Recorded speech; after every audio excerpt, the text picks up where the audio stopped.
Just sworn in yesterday as the new chair of the Senate Committee on Foreign Relations, Senator Erwin Tulfo went straight to the Department of Foreign Affairs for a briefing with Foreign Affairs Secretary Maria Teresa Lazaro on issues that directly affect the safety and welfare of Filipinos. Tulfo indicated one of his immediate priorities is assisting overseas Filipino workers facing cases abroad, particularly those in need of stronger legal support. He added efforts to back up their legal defense are being strengthened. Tinaasan po namin doon sa DMW because DMW na humahawak niyan na mga magagaling po na abogado, yung mga de Campanilla po ang para mag-defend po sa mga kababayan natin on death row and yung may mga kaso. Tulfo also noted that new opportunities are opening up in Europe for OFWs, but these will require higher-level skills. He encouraged workers to upskill through TESDA to qualify for better-paying jobs and improved working conditions. Marami pong opening sa European Union countries ng mga OFWs. Pero ang kailangan po nila doon, caregivers and hospitality workers.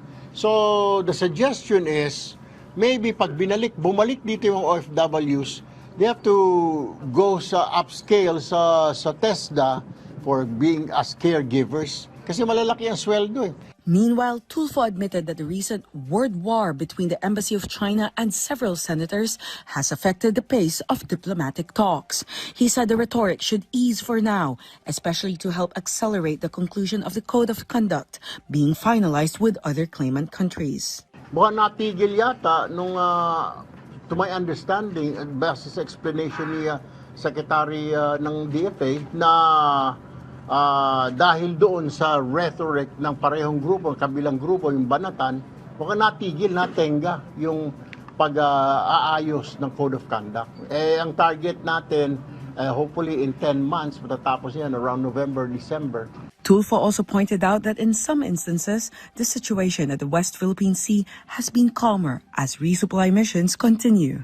May mga RORE mission na po tayo na hindi na po sinasaktan, hindi na po hinahabol-habol ng China Coast Guard, yung mga Coast Guard natin, ng ating mga resupply missions. No more. However, the senator stressed this does not mean the Philippines is softening its position.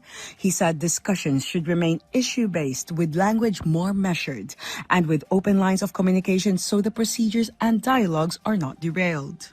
We have a claim, di po ba?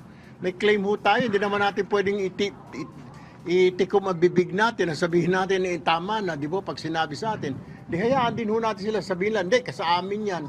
Yung mga personal na lang siguro.